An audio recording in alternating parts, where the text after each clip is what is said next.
क्षात्र वीरो उठो चलो, सनातन धर्म सूर्य उगला, क्षात्र वीरो उठो चलो, उठो चलो।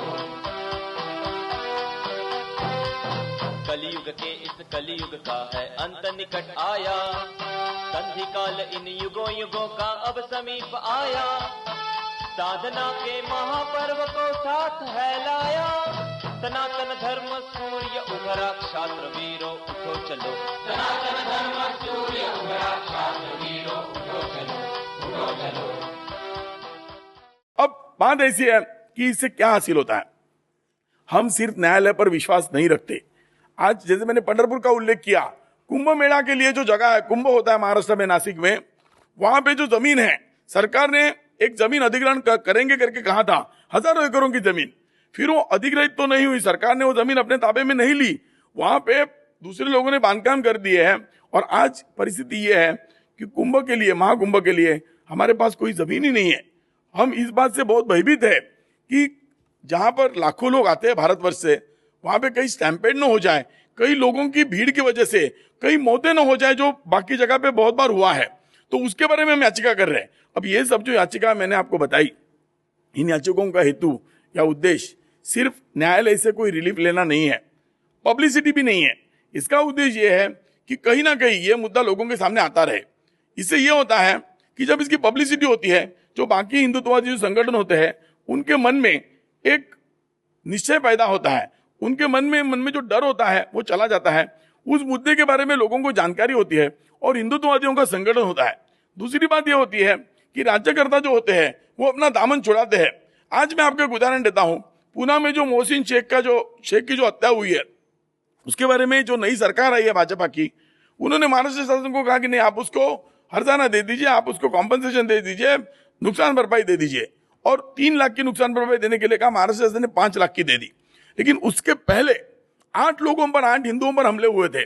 जब शिवाजी महाराज की विडंबना हुई, उसके बाद शासन ने 72 घंटों तक कुछ नहीं किया, उन्होंने किसी पे एफआईआर नहीं दर्ज कराई। और उस समय मुसलमानों के जो मॉब थे, उनके जो ग्रुप थे, 50 या 100 के गुटों ने जाकर के हिंदू युवकों पर हमला किया था।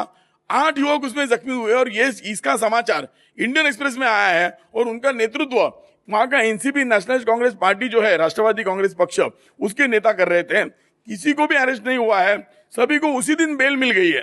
तो ये मुद्दा जो है, अगर हर्जाना देने का, कॉम्पनसेशन देने का कोई कानून है, तो मुझे पता है कि मरने वालों को ही नहीं, लेकिन जो गंभीर रूप से जो जख्मी हुआ है, जिसका हाथ फूट चुका है या उसका सर फूट चुका है, ऐसे को भी कॉम्पनसेशन मिलता है और उन 8 व्यक्तियों को कॉम्पनसेशन मिलना चाहिए।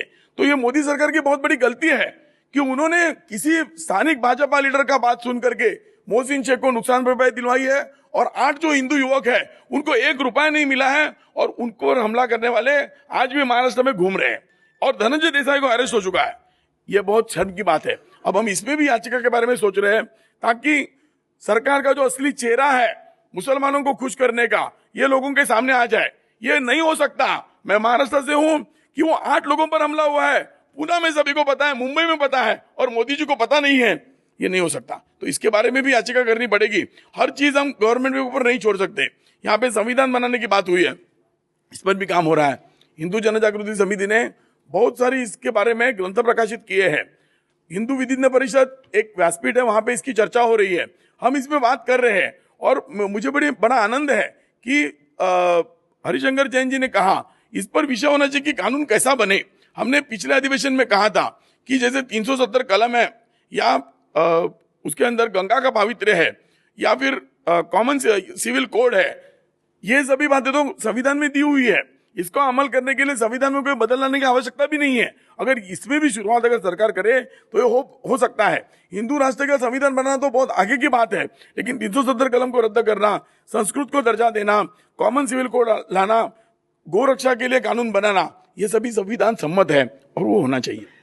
जहां तक हमारे कार्य का सवाल है, पिछले बार भी मैंने कहा, फिर मैं दोहराता हूं, हिंदुओं पर अत्याचार हो रहे हैं। हम जनहित याचिका करेंगे, उसके साथ ऐसे हिंदुओं को मदद भी करेंगे, क्योंकि जैसे मैंने पिछले अधिवेशन में कहा था, हमारा गोल है, हमारा मोटो है, हमारा ध्येय वाक्य है कि अगर कोई हिंदू के ऊपर कोई मुकदमा चलता है बॉम्ब ब्लास्ट का, धमाके का, और यदि वो हिंदू निरपराध है तो हम उनकी सहायता करेंगे, क्योंकि वो निरपराध है, उनकी सहायता होनी चाहिए। और यदि वो अपराधी है तो हम उनकी सहायता करेंगे, क्योंकि वो धर्माभिमानी है, हम उनकी सहायता करेंगे। तो इस विषय में कोई दुमत नहीं है। अगर कोई ब्लास्ट करना चाहे तो हम कहेंगे भैया मत करो।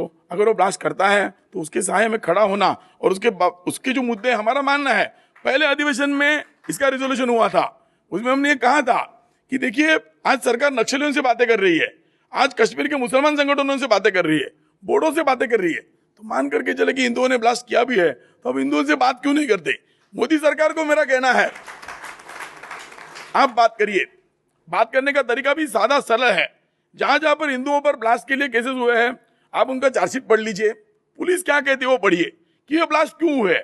उन्होंने कहा कि चलो देवता की विडंबना हुई है इसलिए थाने का ब्लास्ट हुआ है, सच्चर कमेटी आई है इसलिए मालेगांव ब्लास्ट हुआ है। तो जो हिंदुओं के मन में जो कारण है उसको आप नष्ट कर दीजिए, सच्चर को आप रद्द कर दीजिए। अगर समझौता में ब्लास्ट नहीं होना है तो समझौता एक्सप्रेस को रद्द कर दीजिए। तो ये जब आप करोगे तो हिंदू ब्लास्ट नहीं करेगा। मैं हिंदुओं की तरफ से अधिवेशन देने के लिए तैयार हूं कि आगे ब्लास्ट नहीं होंगे जब हिंदुओं की मांगे पूरी होगी।